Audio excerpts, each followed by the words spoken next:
sana pia tunawashukuru sana wataalamu wetu ambao wanasimamia miradi hii ya ujenzi wa barabara kwa maana ya TARURA. Wanafanya kazi kubwa. Na niseme tu Mheshimiwa Mkuu wa Wilaya ya Geita, tumepita kwa zaidi ya mikoa 23 wa 24.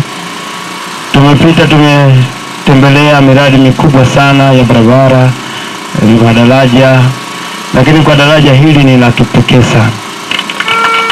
Daraja lenye midomo 9, sio midogo, midomo 9 mikubwa, alafu limetumia shilingi milioni 600. Lakini kwenye takwimu zao wakati wanaanza kujenga lilikadiriwa milioni 900. Lakini sasa kwa uzalendo wa wasimamizi wamesimamia vizuri, gharama ikapungua, karibia milioni 300 imepungua mpaka kufikia milioni 600. Kwa hiyo tunamshukuru sana meneja wa TARURA, anafanya kazi kubwa. Kipata wazalendo kama hawa wawili watatu, basi tunaweza tukakumbuka sana. Hii fedha ambayo imeokolewa hapa pengine imepelekwa sehemu nyingine, imekwenda kupeleka huduma. Kwa hiyo tunakushukuru meneja TARURA.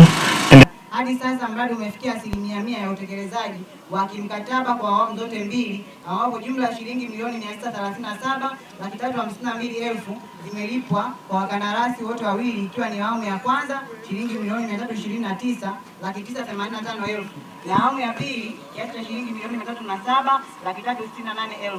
Mradi huu ulisimamiwa na wakala wa barabara vijijini na mijini TARURA wilaya ya Geita. Kwa kweli hapa darajani hili, kwenye daraja hili kulikuwa na changamoto kubwa kwa kweli.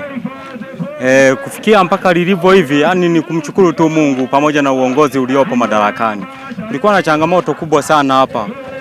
Kwa watu walikuwa wanavuka kwa shida. Kulikuwa na mto hapa mkubwa, hasa kipindi cha masika. Kulikuwa na changamoto kubwa sana. Changamoto shule ya sekondari Kilombero ilikuwa changamoto wanafunzi kuvuka hapa, hatimaye kukoswa elimu kwa sababu ya mto. Wasaidia mpaka uje wavushe. Ina maana kwamba ukiacha kumvusha endi shule.